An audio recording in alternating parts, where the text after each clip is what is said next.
Good afternoon and welcome to the 177th of the COVID calls. This is a daily discussion of the COVID 19 pandemic with a diverse collection of disaster experts. My name is Scott Gabriel Knowles. I'm a historian of disasters at Drexel University in Philadelphia. Today we have a discussion of denial, democracy, and witnessing in the age of COVID 19 and climate change with political scientist Nancy Rosenblum. Just a reminder, you can catch COVID Calls live every weekday at 5 p.m. Eastern Time on YouTube. Just go to the COVID Calls YouTube channel to watch.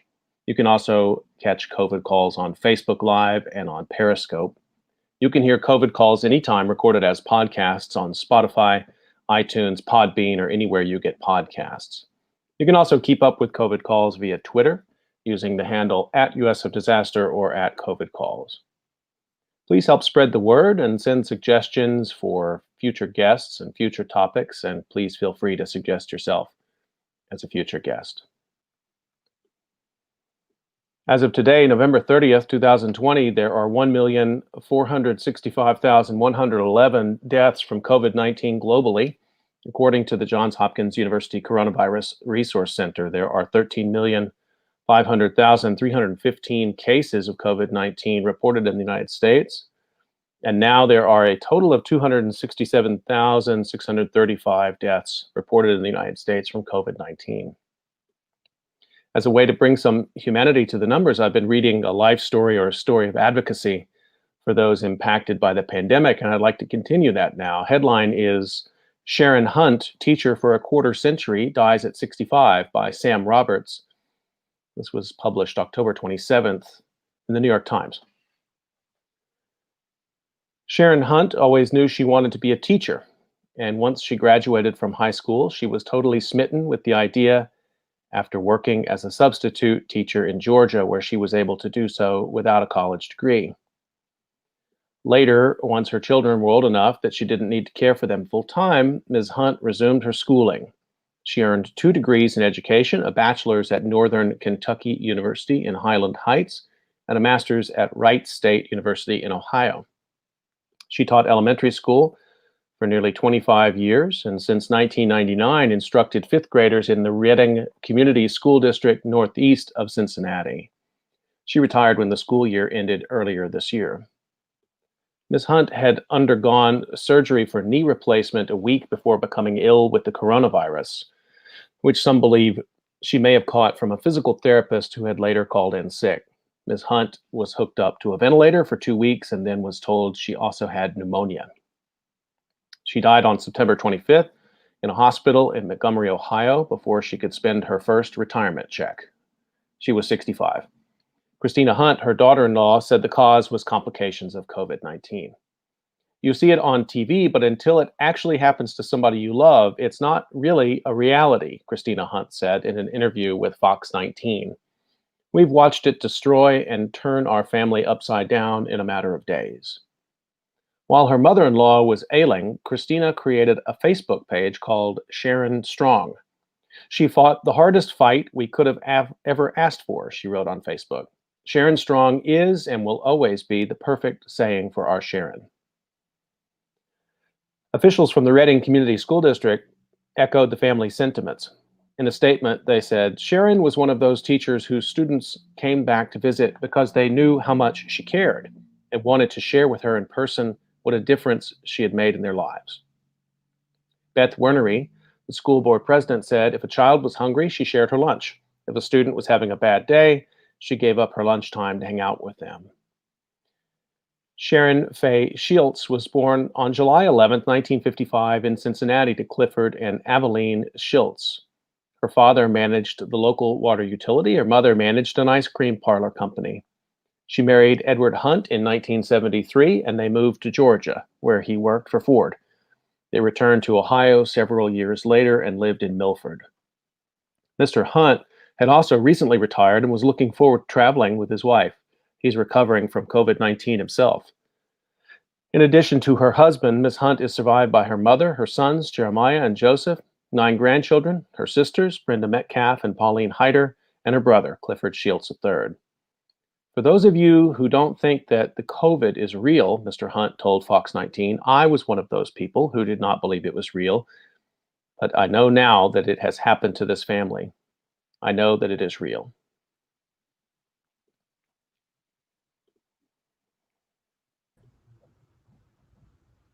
Okay, we're going to turn to our conversation for today. I'm really pleased to talk with Nancy Rosenblum. And let me introduce her. She's the Harvard University Senator Joseph Clark Professor of Ethics in Politics and Government Emerita. Her field of research is historical and contemporary political thought. Her book, Good Neighbors, The Democracy of Everyday Life in America, came out with Princeton Press in 2016. On the Side of Angels, an appreciation of parties and partisanship, received the Walter Channing Cabot Fellow Award from Harvard in 2010 for scholarly eminence. She is also the author, among other books, of Membership and Morals, The Personal Uses of Pluralism in America, which appeared in 1998. That book won the American Political Science Association David Easton Prize. She's also the editor of Thoreau, Political Writings, Cambridge Texts in the History of Political Thought. Professor Rosenblum is a member of the American Academy of Arts and Science. She's also the co-editor of the Annual Review of Political Science. Nancy Rosenblum, thank you so much for making time to come on COVID Calls today. It's a pleasure, Scott. So let me ask you a question I always start with, which is, where are you calling from and how's the pandemic looking there today? Well, I'm calling from outer Cape Cod, all the way out into the ocean. We call it Land's End. And Massachusetts has had something on the order of 266,000 COVID deaths, and it's now climbing here as it is in other places. But the outer Cape is sparsely populated, and it's not rising here. In part, I think, because people are so careful. Our nearest town is Provincetown, and that is a population that suffered the AIDS pandemic. And so people are really quite alert to the dangers of communicative diseases. So those things combined mean that it is a comparatively safe place. Is the government, because of the distance out there from Boston and other population centers in Massachusetts, is the government a bit autonomous out there? I mean, are they sort of, people know the sheriff, people know the local political officials, and they have a lot of standing there? Yes, they're small towns, and they're run by town managers, and they have boards where the same people from the towns cycle from one board to another. The downside in present here is that we, for example, have virtually no COVID testing, except if you're symptomatic, seriously symptomatic, which means that if you want to travel or whatever you want to do and you need a test, you have to drive quite a ways into the state to do it. So we get neglected in some ways, but also left alone. It must have been hard there in the summer. I mean, it's a very seasonal economy, isn't it? Yeah, and it was hurt even more. We have already had sharks, as you probably know, on the outer Cape, and this year with the disease, fewer people came. So the economy is suffering. It's suffering everywhere, but here I think that the unemployment and the evictions and the worsening poverty and the despair are really quite noticeable. Well, I have a lot of things I want to talk to you about today. I want to start actually with your 2016 book, Good Neighbors, which I happen to have a copy of here, and I hope everyone has got this book and read this book. And I want to actually turn to this first, because this was written obviously before the pandemic. And I actually want to, so this book is an inquiry into conditions of trust, among many things, conditions of trust and mistrust that shape the vitality of democracy in the United States. And I want to, you write in the book, mistrust suppresses regular interactions. It dampens reciprocity. It induces universal irritability, servility, perpetual defensiveness. A common outcome of mistrust is social isolation. The added damage mistrust inflicts is knowing that the agents of destruction are living amongst us, willing to harm us and to ravage the quality of their own lives at home. End of quote. And when I went back and looked at that and looked at this book again, I felt the pandemic throughout the book. And I wonder how you see the book and some of those things you were working with, in this book, see them in the light of COVID in these last 9 months.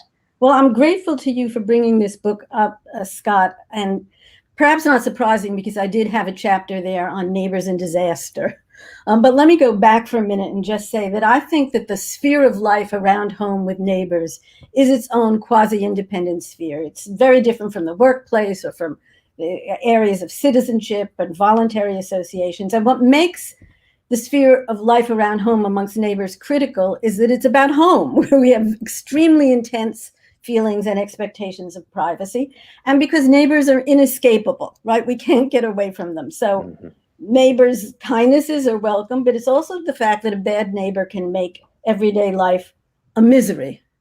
And I speak of the democracy of everyday life because I think under normal circumstances, there's a sort of easy reciprocity, even if it's just to say, how are you doing, right?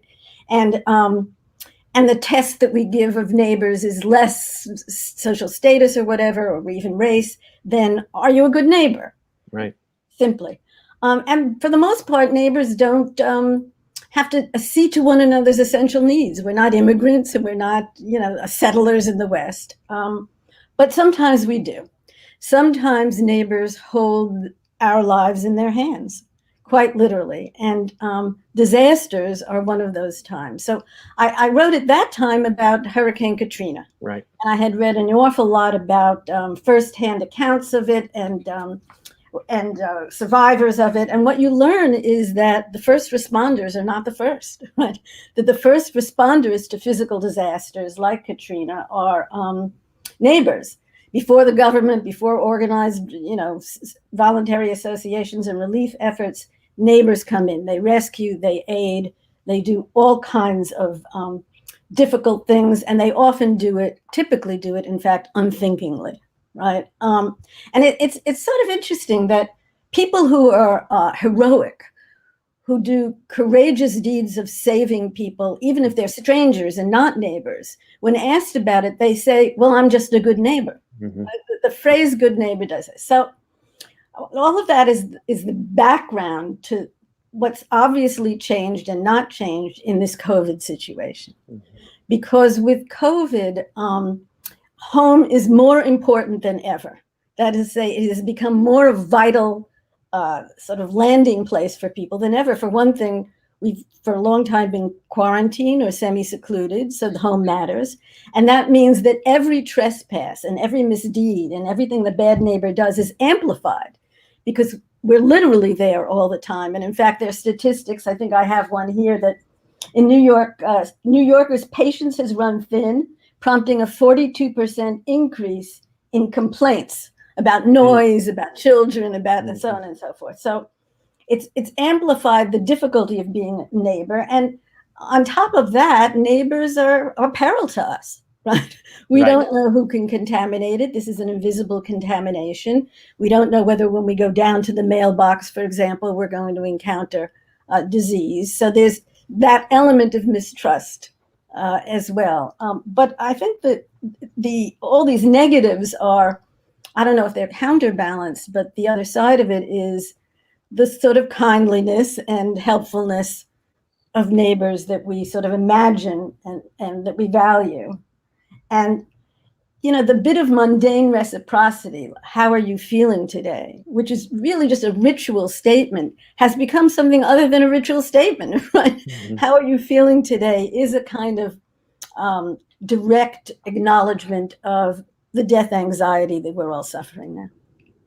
So I really appreciate that scale, starting with it at that scale, particularly because, as you said, the home, for those who've been able to be at home, and of course there are many in our society who've not had that ability at this time, and they've suffered disproportionately, but for the great majority of people, especially back in March, April, May, they were at home because they were following orders of the government. And so you end up with this as you point out, very strange situation where everyone's at home, but it's very hard to be neighborly. And you get these apps like Nextdoor, and you get, a sense of, people are going up on the rooftops and banging pots and pans. There's forms of communication, but they're not over the hedgerow. They're not at the mailbox, because there was, particularly in those months, and this comes back to this mistrust issue, I think, just a real uncertainty around the disease. Could I even touch my mail? How far away should I be from a neighbor, particularly if they have health conditions or if I do? I think there's one more thing to say about this, at least, and that is that COVID, under these circumstances, has created an extraordinary situation amongst neighbors, because the divisions over COVID, the partisan political divisions of COVID, is it real? Should I wear a mask or not? Have dribbled down from sort of public life generally, right, and political life into life at home.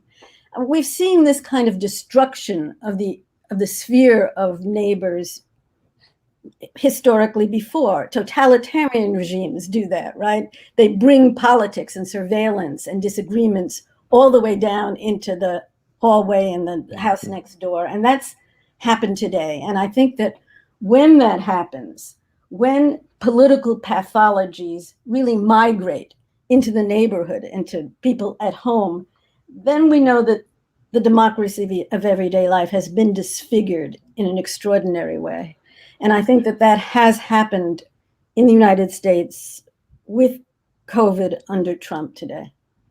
So I guess that's sort of one level up in terms of community, to get out of the neighborhood level and think about municipalities or states. I wanted to ask you about that because this has been a remarkable time for the study of federalism. I talked to Don Kettle pretty early on, and Don Kettle has a relatively new book out in which he kind of laments.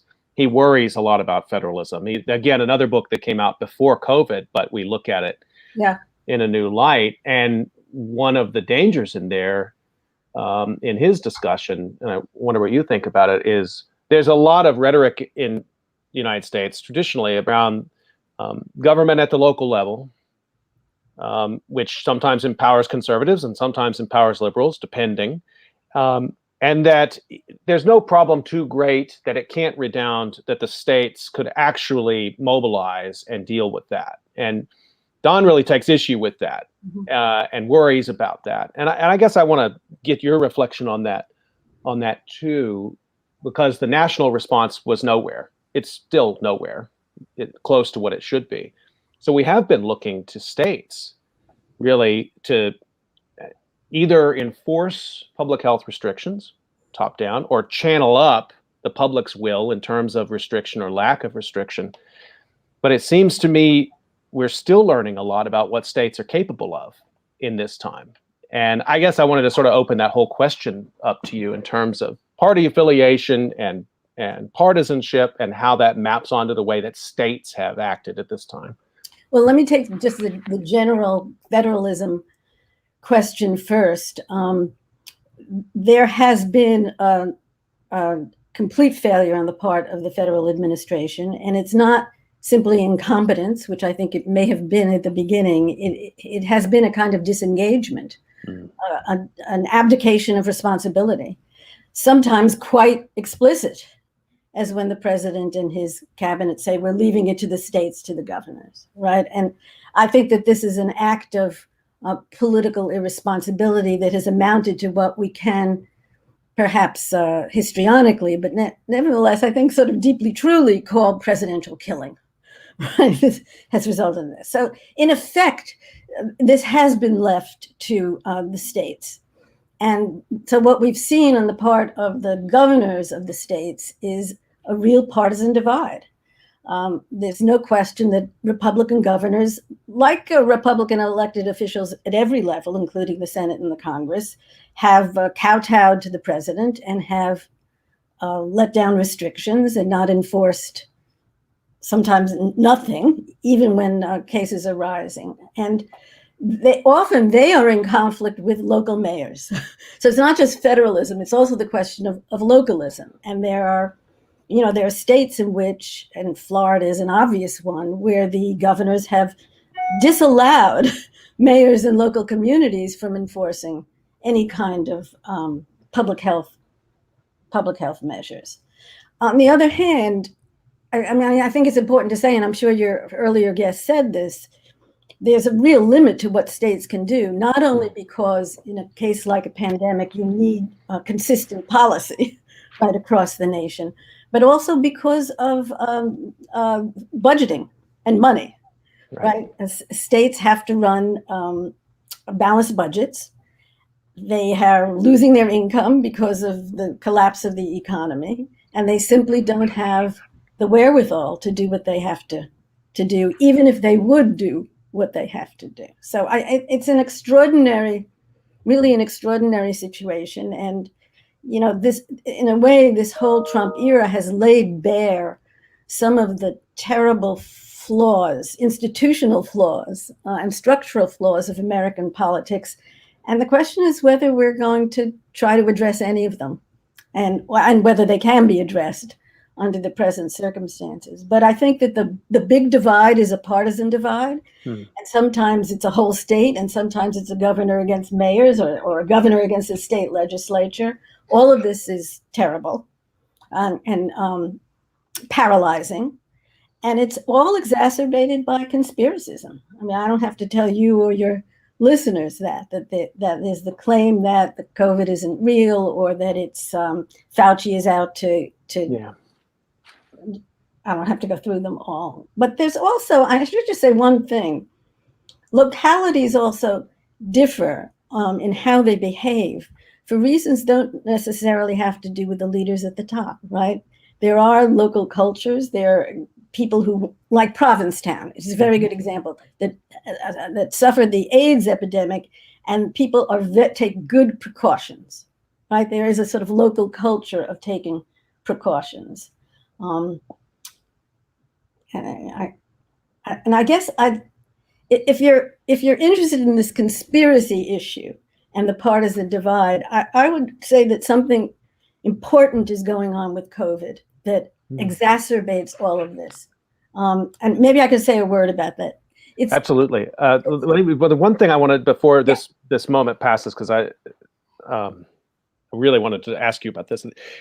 Have you been surprised to see governors, even governors in states that are so-called like swing states or purple states, Florida, for example, so in the thrall of Trump, I wouldn't even say the Trump administration, but of Trump himself, that they have been willing, just as you said, to override not just sensible local public health, but demonstrable life-saving public health measures. I mean, these are governors who have literally overridden the wishes of mayors of big cities. Exactly. In ways that I suppose in the future we will model, maybe it's already being modeled, I'm not aware of it, but modeling how many deaths that resulted in. I cannot think of an example, maybe back in the Civil War, I can't think of many examples in American history where you see governors literally so connected with Washington to kill their own constituents. I'm not surprised. Okay. And that's because I have watched for 4 years pretty closely the utter submissiveness and acquiescence of elected Republican officials at every level to Trump. And whether they do it cynically or opportunistically, or because they're gullible, they follow every one of his tweets and his lies, and above all, his conspiracist claims. And so I don't know why we would be surprised that would happen even under these conditions when he asks them to ignore public health measures, because he denies these public health measures, and so they go along. So it doesn't surprise me, but it is extraordinary to see lower level officials in these states begging, right, to be allowed to do elementary things. It's just an amazing thing. There is nothing like it anywhere, and it shows the power of the presidency and the power of this man with a compromised sense of reality and a capacity to impose it on the nation. And there it is. He's imposed it on the nation.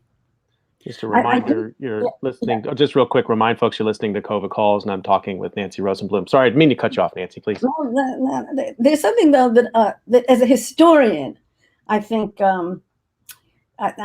I think it's worth mentioning to you. What makes these divisions and the conspiracy thinking behind these divisions,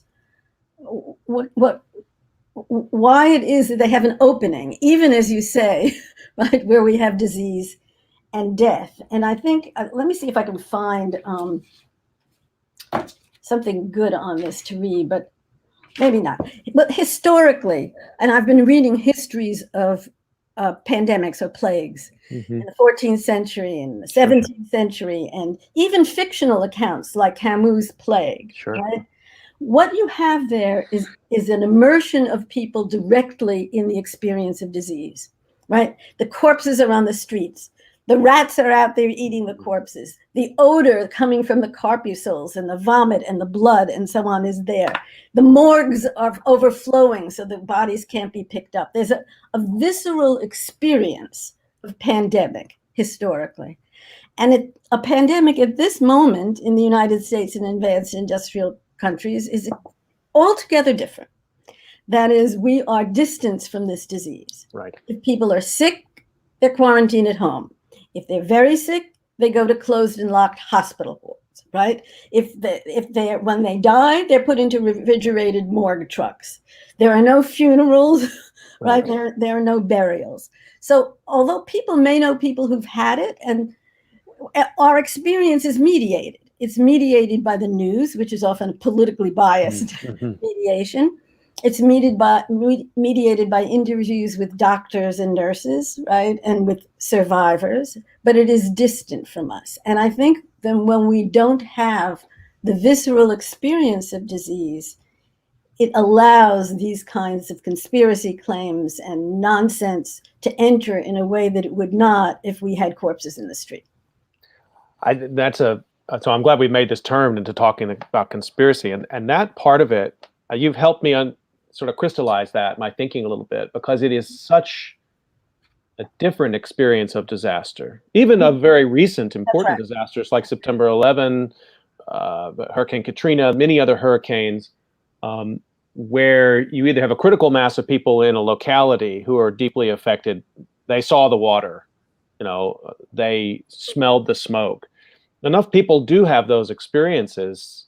Well, we'll come to this in a minute. Some people are even still doubting their own senses at this point, which I can't understand. We'll get to that. But this pandemic has been, I was speaking with someone else and we were talking how much it made us think about the Cold War. It almost feels like we're living in the town over from where there was a nuclear attack. Something bad has happened and we have to stay indoors. We can't see or really sense it. And you think that's the opening through which the conspiracy belief comes? Well, it makes it much easier. Where you have a direct experience, reality bites. And it may not bite enough people, and it may not bite hard enough, right, to alter certain political things or experience or your own behavior, but reality bites. And I think that there is a kind of distancing, not an unreality, but a distancing from the visceral experience of this disease that makes it possible to be detached enough that you will swallow political claims.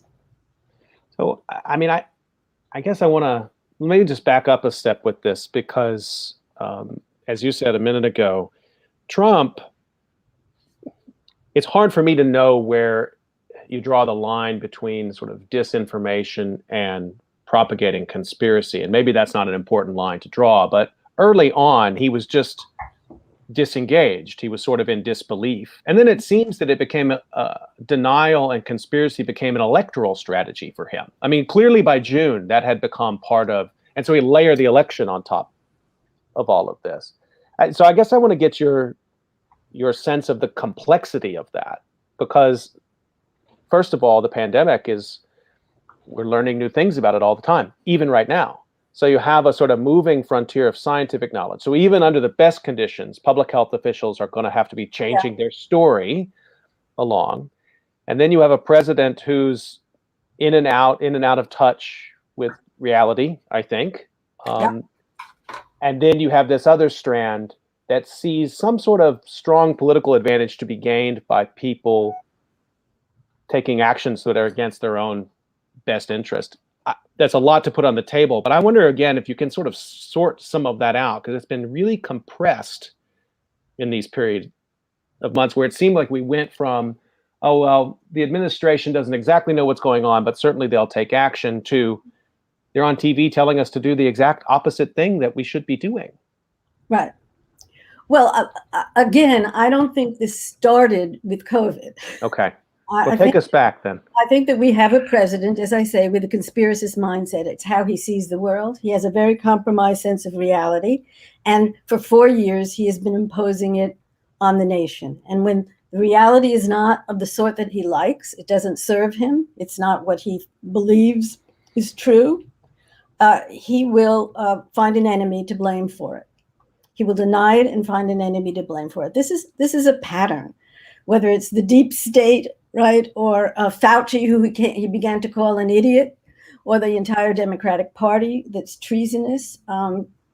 He does this. Now, I think it's interesting that there's a difference between lies and conspiracy, and in their effects. You know, all politicians lie. Lies are commonplace. But here we have an avalanche of lies. You know, the Washington Post began counting them. They're in the tens of thousands. They're like ephemera. They come and they go, right? They're washed away. Conspiracy is a narrative.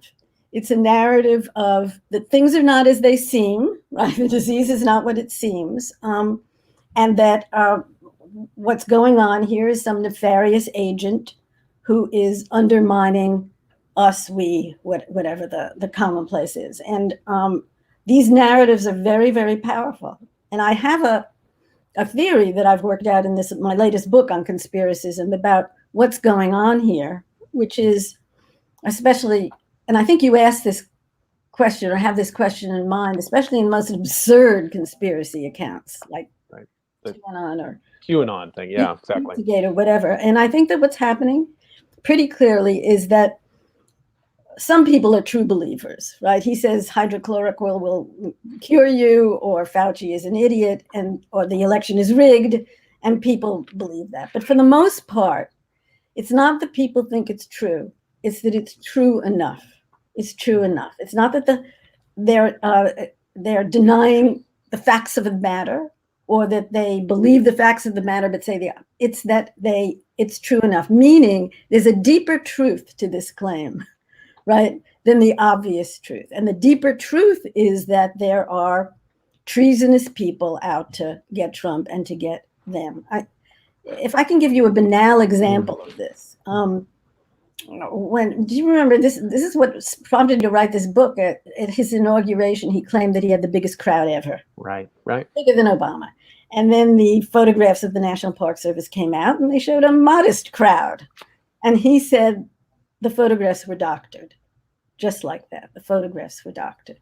And what we have here with his conspiracism on every political issue and on COVID and now on the election is a kind of very deep divide in the country. It is, of course, a partisan divide, but more than that, it's what we call an epistemic divide. It's a divide about what does it mean to know something? Right. What does it mean to know that the election is rigged? And we are divided about that, completely divided. So then I just want to take it one step further, because I've been thinking a lot about September 11 denial, and Sandy Hook denial. To take it the next sort of level, I mean, the QAnon, so believing stories which it's helpful the way you describe it. They may seem far-fetched stories, but at the core of them, there's some core beliefs there that people can latch onto. As you said, it's true enough. Bad people are out to do bad things to America, and Donald Trump's the right guy to solve that. But that to me seems an order of magnitude different from people saying that there were crisis actors in Connecticut and those children didn't die.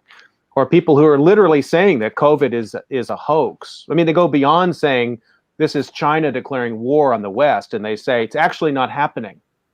All right, well, let me take the COVID one first and then the Sandy Hook, because I think that we're talking about slightly different things, and each of them is interesting. What's happened with COVID is that the country has divided. People are divided. They see this disease not as a misfortune that has befallen the country or the world. They see it as an injustice. And there are two different accounts of what the injustice is, right? For sort of Democrats and other progressives and other people, the injustice is that we have a government that isn't taking care of us, right? That has abandoned ship, and that the disease itself has revealed the injustices in the country. That is, there are people who are suffering this more than other people are suffering it. And so the injustice is there. It's political and structural, and that's what matters. The other side says that the injustice is injustice to them. They inverted it completely. The public health measures are an injustice to them, that they are tyrannical. They say without irony, live free or die. Just absolutely without irony. They see this as, if they don't see it as tyranny, they see it as a kind of paternalism. We're going to do this for your own good, and they don't believe that it's being done for their own good. So we see with this a kind of the frame of injustice, which is a bizarre frame to impose on a disease like this, right? Absolutely. Yeah, I mean, sure. Historically, if you had a pandemic, you would see it as this misfortune. It may be the punishment of God, right? Or maybe an act of nature, but here, absolutely not. We're being treated unjustly, except that the notion of injustice is opposite. I think that Sandy Hook and things like that are a different order, and that there's something different going on. I mean, not entirely, but don't forget what we have out there besides a president and a party that's willing to go along with everything is we have a social media that encourages entrepreneurship. We have conspiracy entrepreneurs, and Sandy Hook and some of these others are entrepreneurial efforts. These people make up these stories. They make big money out of it, and they have influence from it. And when the president will retweet, crisis actors about this tragedy at Sandy Hook, they're thrilled and they get very rich, and their followers increase. Now, there's almost always some political key. Like the key to Sandy Hook is that these are not just crisis actors. It's not just made up. They were hired in order to promote gun control, right? And the same is true of some of these other crazy things. But I think that that's a different order of business than the conspiracy that comes out of government that creates these kinds of political divisions, and that has created this divide about what it means to know something. That's fascinating, and that term conspiracy entrepreneur is one I'm going to use now. And I just to stick with that, I mean, that's really an important insight, because that's the Alex Jones effect, right? I mean, these are sort of media figures who were running something, very small, and then they found a way to hitch on to a story which became so outrageous that either people wanted to hear more about it because it was literally shocking, I suppose, and outrageous, or because maybe it tapped in, as you said, well, this is just another way the government's trying to take my guns away, this outrageous act that they've... There's another appeal to it. And Alex Jones is one example of it, but there are many others, which is that if you say to Alex Jones, what makes you think that this was staged, right? And that these 6 and 7-year-olds weren't slaughtered, he'll say, I know acting when I see it. I know acting when I see it. There is a kind of, you're joining a cognoscenti, right? You have special insider knowledge that nobody else has. You're the true skeptic. Even though, of course, you're not a skeptic, you're swallowing some bizarre story, but you see yourself as the modern skeptic. You don't believe the mainstream news. You make these decisions for yourself, and you have inside knowledge. And that is a very appealing thing to people. In the background, you may hear we've got a very strange November thunderstorm happening here in New Jersey right now. It's coming here. But yeah, I think that's really illuminating, and I guess it also, I mean, it comes back to, it's a point to segue to what I wanted to talk with you about next, because usually then you would have some recourse in a moment like that. You already have talked about one, reality bites you, so you're impacted by the disaster in some way, or somebody who was. So what Alex Jones tells you over here is overwhelmed by the reality that your brother tells you or that you experience it yourself, your own direct experience. But then we also rely, particularly in the United States, let's say since the late 19th century, we rely on science, we rely on professionals, we rely upon experts, and we rely upon the legal system, and sometimes all of those intertwined. So, for example, the class action lawsuit brought against, I'm not sure it was a class action, but a lawsuit brought against Alex Jones. No, that's not a class action, No. but it's a defamation lawsuit brought Right. by individual parents. Yeah. So we rely on the legal system. We're going to get to the bottom of this. What's the actual truth here, and what harm has been caused by him doing this? So that's one domain. But I want to ask you about that, but also, about the role of experts in all of this, because it seems like, well, Americans have always had, I guess, an uncomfortable relationship with expertise. That's right. We debate it endlessly. People are defined in and out of expert culture kind of continually through our history. So I guess I want to start with kind of an open-ended question from you, and then we'll turn to climate change. How have your own thoughts about the role of expertise in American politics been shifting, if at all, in these last few months?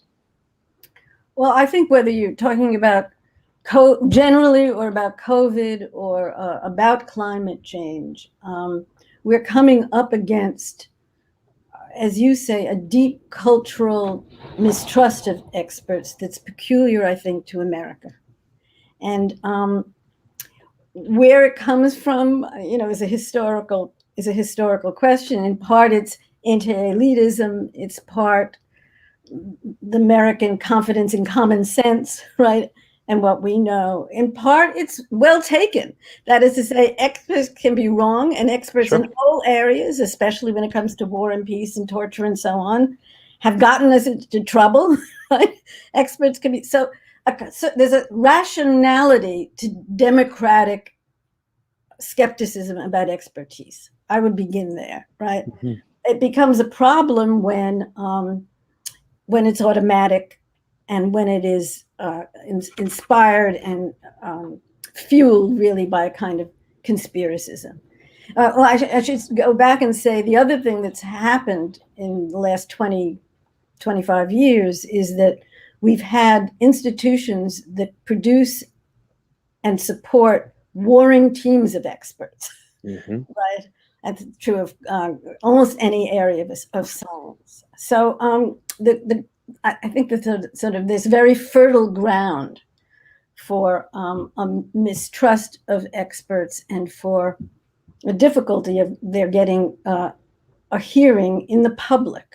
And when it comes to legislators and office holders, they have their warring teams of expertise. And almost any expert who speaks out on the basis of specialized knowledge about some policy question will get accused of betraying their knowledge and of being partisan and biased. So we've got a real setup for the difficulty of experts making a place for themselves that is accepted and that's powerful in a democracy like America's.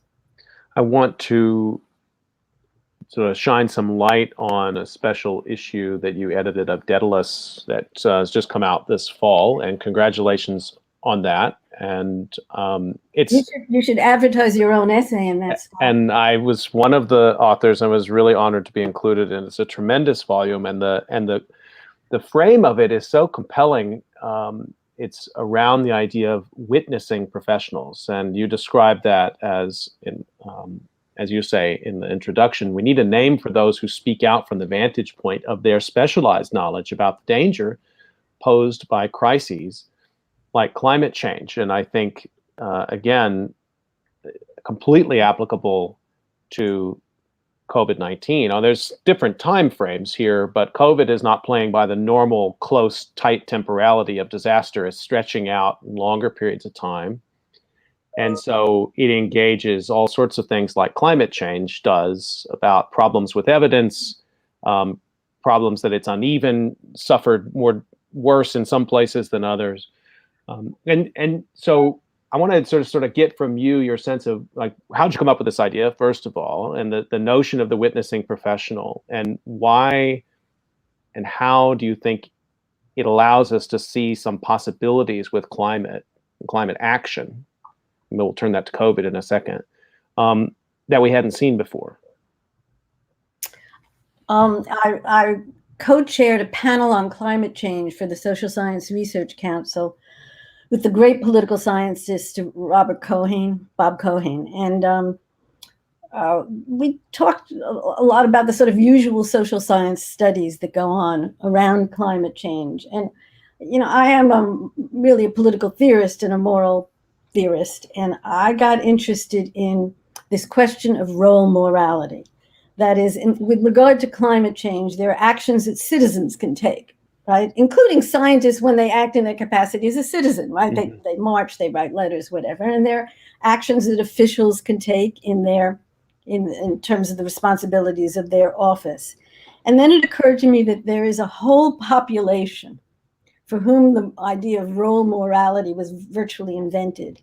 And that is professionals who come out of professional schools, who are licensed, who have status, who have to obey the codes of their profession. And that's true whether they're doctors or lawyers or public health people or journalists or whatever. And these people have been making enormous contributions to climate change, both to our knowledge of climate change and to the reception of ideas about climate change in the public. And I thought that spotlighting that across the board, 10 or 11 professions, and how these people came to, first of all, study climate change, but then more importantly, how they decided to take up this role of being a witness. Mm-hmm. That is warning, right, and advising and holding people accountable and going public, depending on what your audience is, what you call public, with what they know. And I should just say, too, that the issue revolves around what are the particular challenges, moral and ethical challenges for professionals when they become witnesses. Because there are very particular ones that we don't face as citizens if we go out there and agitate for climate change. So, well, let's go a little further with that, because I mean, you know, just to talk about, anybody who studies climate change is aware of some of these problems. It's scientists, there's enormous scientific consensus, but once you get beyond that statement, there's enormous uncertainty. And scientifically speaking, so there's one whole domain of difficulty in giving a kind of answer that news media might want a quick 30 seconds to know, well, what's happened with climate change today? It's not the kind of question that a scientist can give a short answer to. So we have a domain of uncertainty. We have a domain of sort of risk communication, like explaining to people that this is real, but you may not feel it in your community today or tomorrow in 10 years, but it is impacting the world. So there's whole domains of uncertainty and difficulty in communication, as well as you pointed out a minute ago, very deep-pocketed interests, which have been well documented by historians like Naomi Oreskes and Eric Conway and others. There's a whole industry around climate denial, which makes it even harder to communicate. So those are just a couple of the things, but maybe you could say even more about the kind of stumbling blocks that professionals encounter, even when they do want to wade into this space and say, right, trust me, this is happening. This is not just science. This is also a moral imperative of our time. Right. That's a great question, Scott. I think I would begin by saying there are levels of uncertainty. So we talk about the uncertainties and the uncertainty about risks for climate change, but that's the big picture, right? Right. What's the historical future? How soon is this going to come, right? When are the oceans going to really heat up to a certain level that sea level rise affects Miami? I mean, these are the big level mitigation uncertainties. But one of the things I hope to get out of this volume is that there are lots of aspects of climate change that are not very uncertain at all. The public health people know a lot about what this is doing to air or to minority communities where the overrun of gases is even more destructive. So for many of these people, uncertainty isn't the great problem that it is if you're looking at the longer term and mitigation.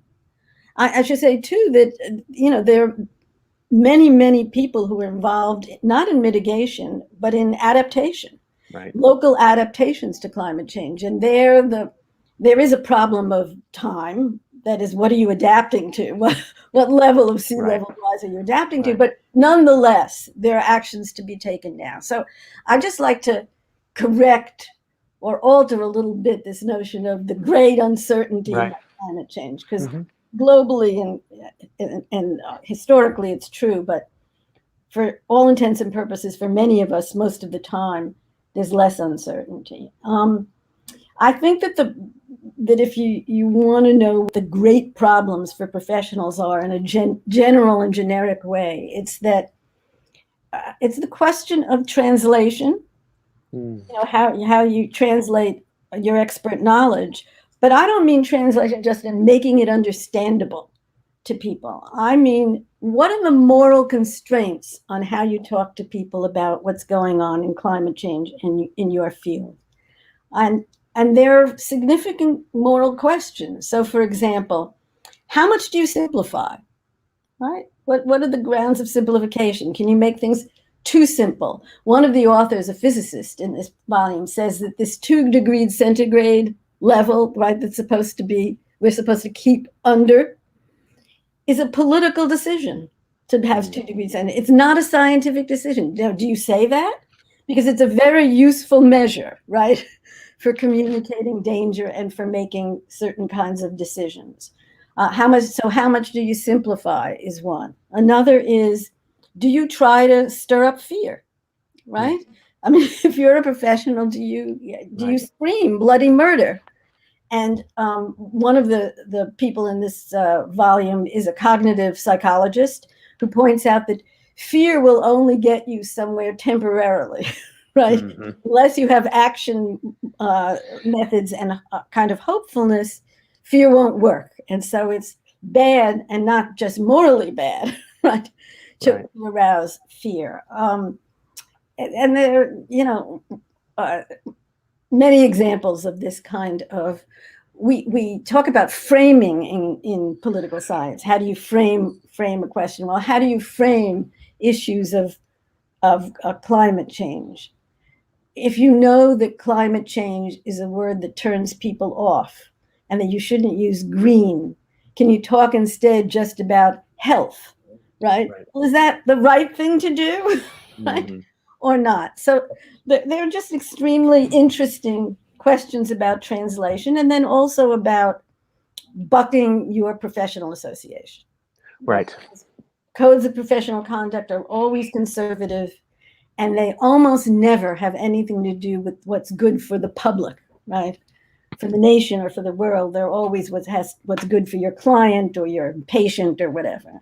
So I think what you have in this volume are very personal, very dramatic stories about how people came to witnessing and what the very real ethical conflicts are for them.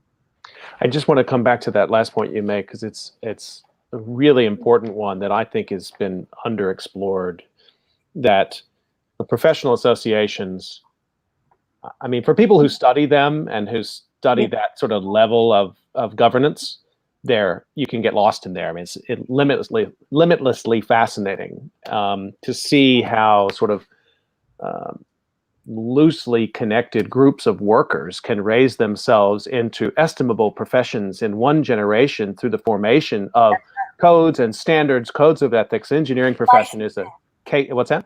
Licensing. Licensing, absolutely. And this is not just in science. This is for historians as well.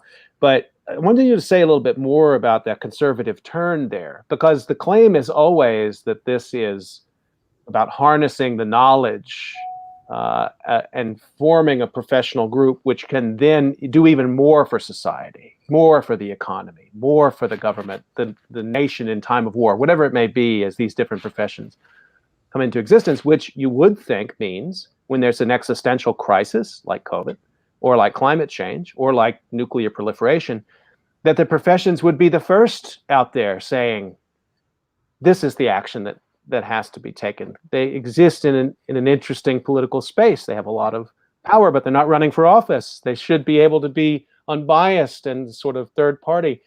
And we don't see them acting that way. Right. One of the authors is very specific when it comes to science, that scientists don't have patients and they don't have clients, right? What they have are their colleagues, right? And peer review. Mm-hmm. And so they're very, very sensitive to the opinion of their colleagues and not at all attuned to social responsibility. Now, she makes that case for scientists. It's obviously not true of every profession. I just want to go back for 1 second to when you said, a group can elevate itself into a profession in a generation. And what comes with being a profession is a special education and licensing, a kind of status and remuneration. So there's an ethicist who has an essay in this volume, Dennis Thompson, who's really quite terrific. And he tells a very funny story about ordering a book called Undertaking Ethics. He thought it was how you undertake ethical behavior, and it turns out it was ethics for undertakers. Oh. They had this professional identity. Professional code for undertakers, of their course. Own codes, right? Yeah. And we've seen those codes violated. Actually, there are terrible news stories about what undertakers do or don't do. So what professionalization does is produces a very powerful group, and this group wants to keep its people in line, and it wants to punish its people. And one of the things it doesn't want, typically, is for their people to become embroiled in politics. Right.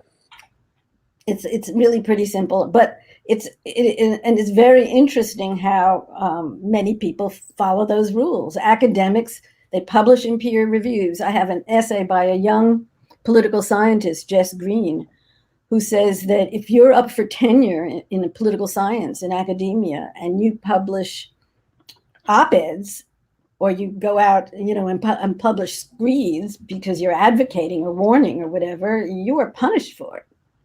So there are pretty strict constraints on professionals, and this makes it interesting. I should just say that there are a couple of people in this volume who have pushed the bounds of their profession, not just for themselves and their behavior, but that they have created new norms of it. And Rebecca Henderson is one. She teaches at the Harvard Business School, and she has instituted programs in the business school about corporations and fossil fuels. It's really quite fascinating. It's interesting, too, the point you make that this idea of some sort of distance from politics becomes the sort of sine qua non of professional behavior. But to take that a step further, that means you would have to depoliticize disasters. You would have to see them as inherently that's what people do. Right. Which is hugely problematic, as we were just talking about, about COVID. You can't really understand COVID and the experience of COVID in the United States this year unless you've understood Donald Trump and partisan politics and different belief systems across the United States, and even, as you said, sort of microclimates of politics in Massachusetts or San Francisco or Philadelphia compared to other parts of the country. This goes back to something we were talking about earlier, where I said, do you interpret COVID as a misfortune, an act of nature, or do you interpret it as an injustice? And we have to interpret disasters as an injustice, even if they're an act of nature. Like a hurricane, or an earthquake, there's somebody who's responsible for slacks building codes, right? There are engineers who knew that their advice wasn't being followed and went along. So I think that we hold people accountable, and should, in democracies, and we do too little of that. Let me ask a follow-up about the witnessing professionals. You just alluded to this a minute ago, that there's possibility here that individuals within those systems have the capacity to shift the professions. Right. And to sort of expand on this, it was interesting to me to see that Scientific American magazine, for example, endorsed a political candidate for the first time in its 170-year history. Mm-hmm. We have social media platforms stepping, and maybe there's strong business interest here. I mean, there's a lot of ways to interpret this, but in various different quarters, and even in the usually highly conservative American Historical Association, there's a sort of a sense in which if you're ever going to speak out, if you're ever going to take action that may have been previously deemed unprofessional, now's the time to do it, to begin to start some reform around what professionalism and expertise even means. I think I've already shown my naivete once in this conversation. I hesitate to do it a second time, but do you have some hope that this is a reform moment?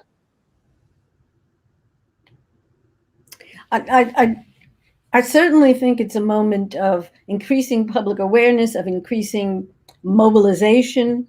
I don't see our partisan politics permitting too much in the way of American policy. And it's unclear to me that we have a structure really for international cooperation that makes a difference. So I would say I'm not very hopeful. And one of the things all of the authors in this Witnessing Professionals in Climate Change express despair, but their hope overcomes their despair. I quote this botanist, not a zoologist, who spent her life studying frogs, right? And one of the species she studies had just gone extinct, right? I mean, it's a little, it's a cameo of the despair of people who are very much immersed in it. On the other hand, as I say, these essays are hopeful. I'm, interested in politics, and I don't see us taking the measures we have to take, which is why some authors who would agree with this political pessimism are looking for a technical fix. They're looking into geoengineering. People who understand the risks and worry about it nonetheless think this is something we may have to do.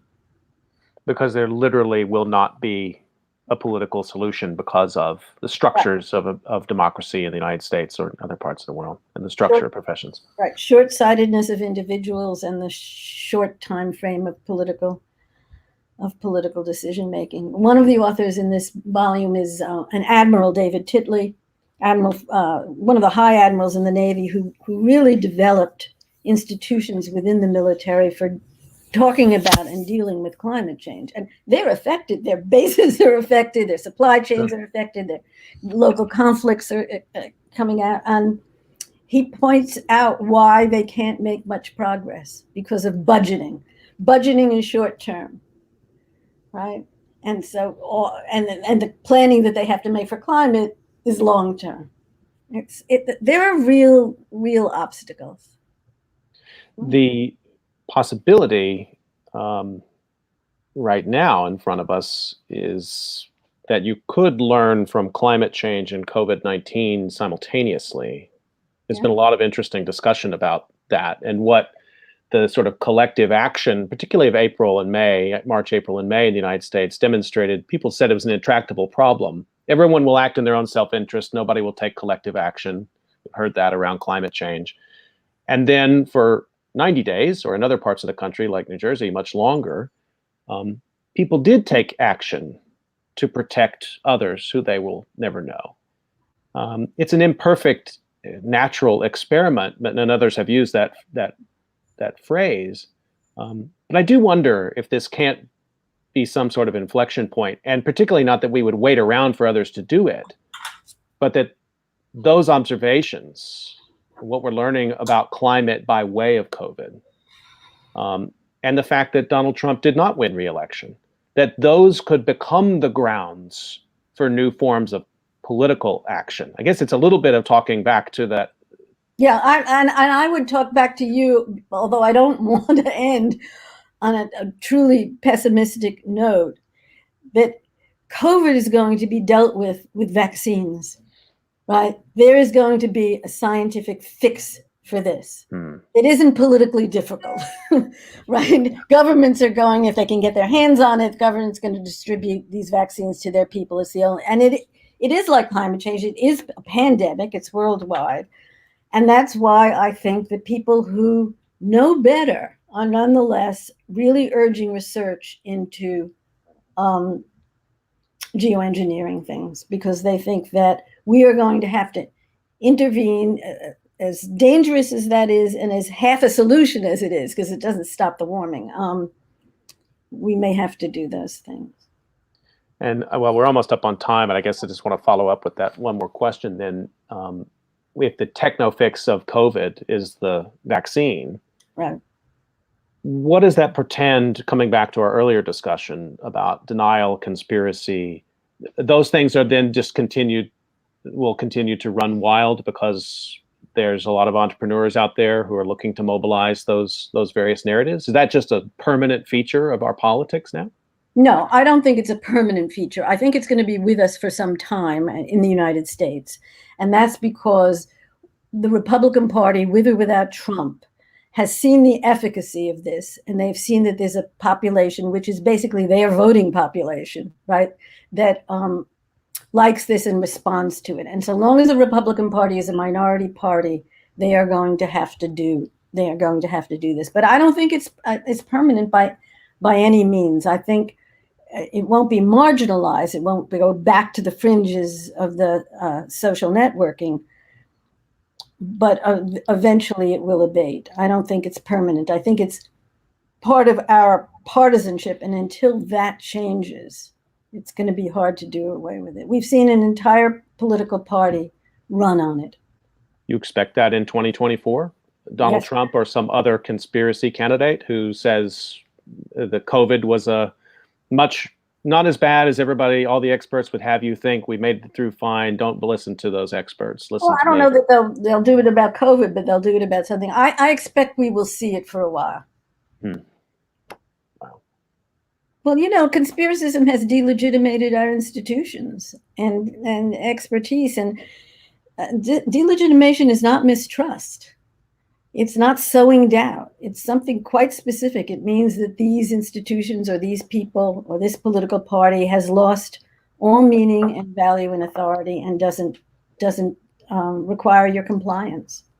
Well, it's absolutely essential reading then that people get your book, Good Neighbors, The Democracy of Everyday Life in America, Nancy, and that also they pick up this Daedalus issue that talk about witnessing professionals. We need these. And because too often disasters are treated as aberrant, not as continuities, and not as structural. Somehow there's some extra world out there, which is disaster world. And I think our discussion today, you've corrected me at multiple points, which I really enjoy, to say, no, let's look for the structures here. And that's really important to think about. I want to just end, I've kept you too long, but I'm enjoying the conversation, but I want to just end, if there's, tell us a little bit more about what's coming next for you in terms of the research you're doing right now. Maybe we can finish up with that. Well, I'm hoping to write a book of 3 essays on our present problems, one on COVID and one on actually governing. I mean, we've seen an extraordinary thing, which is the absence of government. Yeah. Governing and what that means, and why civic education shouldn't just be about the Constitution or whatever. It should be, what does government actually do for you? So, and then a third probably on protest and mobilization. So I'm writing about our moment. Fantastic. I want to remind everybody you've been listening to COVID Calls. You can catch COVID Calls every weekday at 5 p.m. Tomorrow, we're going to be talking about related conversation, actually, COVID-19 as an organizational crisis in France. I'm going to be talking with Olivier Bourras and Patrick Castel about that. And I want to thank my guest today, Nancy Rosenblum, for your time and expertise. I really enjoyed the discussion. Thank you, Scott. Stay healthy, everybody. We'll see you tomorrow at 5 o'clock.